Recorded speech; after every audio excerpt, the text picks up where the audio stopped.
জাফলং যেতে এরকম সৌন্দর্য আমরা দেখতে পাবো। দুই পাশে বিল, সম্ভবত দেশীয় অনেক মাছ পাওয়া যাওয়ার সম্ভাবনা আছে, কিন্তু আসলে এই জায়গাগুলোর নাম কি ঠিক বলতে পারবো না। গাড়ি খুব রানিং, তো হয়তো কোনো পোস্টার দেখলে বুঝতে পারতাম।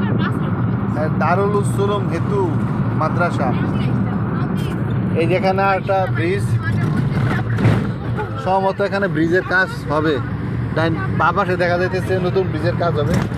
আর ওই পাশে শত শত গরু, ও যে দেখেন দূর থেকে দেখা যায়। এদিকে অনেক গরু পালনের একটা দেখতেছি, যে তাদের গরু পালন করার একটা সামাজিক ব্যাপার রয়েছে। সবাই মনে গরু পালে, অনেক গরু আছে এখানে, অনেক গরু, অনেক মাঠে খালি গরু আর গরু।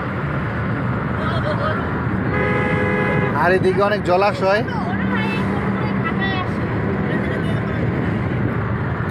অনেক সুন্দর, অনেক সুন্দর। দুই পাশে এত সুন্দর প্রাকৃতিক পরিবেশ, দুদু প্রান্তর, মানে ধান ক্ষেত, পুরোটাই ধান ক্ষেত। আর দেখা যাইতেছে শত শত গরু ওই জমির মধ্যে ঘাস খাইতেছে। আর এই পাশে পানি, সত্যি মানে খুবই সুন্দর। আর এই যে শ্বাস নিতেছি, যে একটা ফ্রেশ একটা ওয়েদার আমরা ফিল করতে পারতেছি, ঠান্ডা একটা বাতাস, কিন্তু খুবই বেশি ঠান্ডা না, সহনীয় ঠান্ডা আর কি।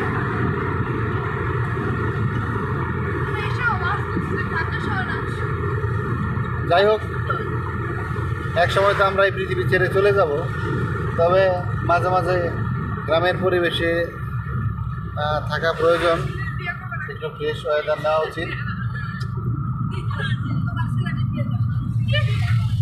এদিকে অনেক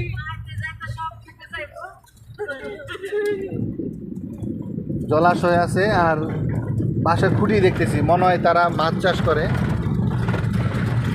এবং আপনারা দেখেন পলিথিন বাঁধা, এই পলি বাঁধার কারণ হচ্ছে যাতে কোনো পাখি এসে কোনো কিছু খেয়ে না যায়, একদম গ্রুপ করে দেওয়া আছে।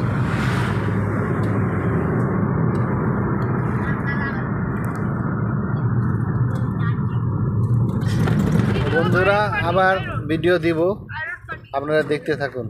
ধন্যবাদ।